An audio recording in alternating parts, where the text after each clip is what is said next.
देश के अंदर क्या इतने बड़े पैमाने पे एक जेनोसाइड हुआ था। और उस जेनोसाइड को देखने के बाद जब मैं थिएटर में खुद मेरे परिवार के साथ वो पिक्चर देख रहा था तो मुझे नहीं लग रहा था कि थिएटर में एक पिन गिरने की भी एक आवाज़ आई। लोग स्तब्ध थे, लोग दुखी थे और साथ में चिंतन भी कर रहे थे कि ऐसा भी एक वाक़या इस देश में हुआ है सम्राट बाला साहब जी का। तब एक अभिमान भी लगा और एक लगा कि उस समय बाला साहब जी ही थे वो एक नेता जिन्होंने कश्मीरी पंडितों को आह्वान किया था कि जब आप महाराष्ट्र में हैं या जो महाराष्ट्र में आए थे उन सब की रक्षा, उन सब की विद्या, उन सब की पढ़ाई जो बन सका वो बाला साहब जी ने किया है। और केंद्र सरकार हो या वो राज्य सरकार हो, ऐसी कभी भी कोई भी घटना किसी भी धर्म के साथ ना घटे जिसकी वजह से इस राष्ट्र के अखंडता के लिए एक प्रश्न चिन्ह निर्माण हो। और इसी के साथ में मैं ये भी ज़रूर कहना चाहूँगा कि कश्मीर हमारा था, हमारा है और हमारा ही रहेगा।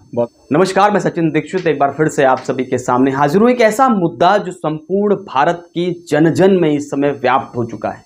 द कश्मीर फाइल्स मूवी के रिलीज होने के बाद से ही जिस तरह की चर्चाएं और जिस तरह का माहौल संपूर्ण देश में बन चुका है वह अत्यधिक विचारणीय है। उस पर हर आदमी विचार कर रहा है। पिक्चर देखने के बाद निकलने वाले व्यक्तियों की आंखों में आंसू। देश की ऐसी पहली फिल्म होगी मेरी पीढ़ी के संज्ञान में तो जो नज़र आ रहा है उसमें पहली फिल्म है जिसमें जनता प्रमोशन कर रही है। भारत माता की जय के नारे, आंखों में आंसू और भावुकतापूर्ण बातें और कश्मीरी पंडित पर अत्याचार जो हुआ उसकी चर्चाएं। इस बीच में हमारे साथ शिवसेना के यहाँ के जिला उप प्रमुख हैं नवीन दुबे, उनसे हम बात करते हैं। वो भी इस पिक्चर को देखने के बाद क्या महसूस किए। बाला साहेब ठाकरे का जिक्र है इस पिक्चर में, आइए उनसे जानते हैं कि उनकी क्या प्रतिक्रिया है इस पर। नवीन जी, आपने जब पिक्चर देखी उस दौरान कहा जाता है कि कई लोगों ने पिक्चर देखी तो उनके भावुकता वाले, तो आपने जब देखी तो क्या महसूस किया? तब था मैं वो पिक्चर देख के। कश्मीर फाइल्स एक ऐसी एक क्रांतिकारी सिनेमा जिसको कहा जाएगा, वो आई ओपनर था एक इस देश के अंदर क्या इतने बड़े पैमाने पे एक जेनोसाइड हुआ था।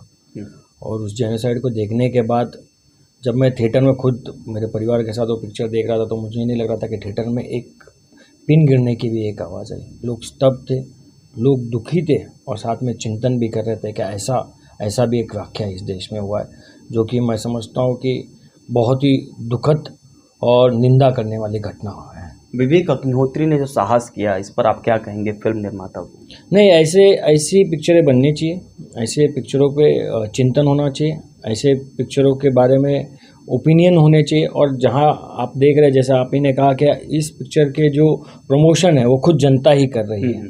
और आज भी ये मुझे लगता है कि बॉक्स ऑफिस पे या पिक्चरों घरों के अंदर अगर आप सवेरे अगर 5 टिकट एक साथ मांगेंगे तो एक साथ 5 टिकट नहीं मिल पाएगी, 2-1 करके आपको मिल पाएगी। इस तरह के कमाल। अच्छा, क्या उसमें जो एक जिक्र हुआ, आदरणीय बाला साहब ठाकरे का जिक्र हुआ, तो उस समय जब आप देख रहे हैं तो क्या महसूस किए और क्या कहना चाहेंगे जब उस जिक्र पर? देखिए, बाला साहब का जब नाम आया उस पिक्चर में, हिंदू हृदय सम्राट बाला साहब जी का, तब एक अभिमान भी लगा और एक लगा कि उस समय बाला साहब जी ही थे वो एक नेता जिन्होंने कश्मीरी पंडितों को आह्वान किया था कि जब आप महाराष्ट्र में हैं या जो महाराष्ट्र में आए थे उन सब की रक्षा, उन सब की विद्या, उन सब की पढ़ाई जो बन सका वो बाला साहब जी ने किया है। और उसके लिए हम सभी को उनका अभिमान करना चाहिए। और एक शिवसैनिक होने की वजह से उस समय जब कोई खड़ा नहीं हुआ था, उस समय जहां मीडिया में कभी कोई चर्चा नहीं हुई थी, और इसका सीधा प्रमाण उस आपको पूरी पिक्चर में देखने को बराबर। अच्छा, ये आपको क्या लगता है जो 30 साल तक बात दबी थी, इससे कितना दुखी होते हैं? उस समय की तत्कालीन सरकारें थी, मीडिया पर आरोप लगा, मीडिया में हम लोग भी आते हैं, तमाम तरह के लोग, नेताओं पर आरोप लगा, तो उस समय जब आजूब दबी तो उस समय की तत्कालीन सरकारों पर क्या कहेंगे आप?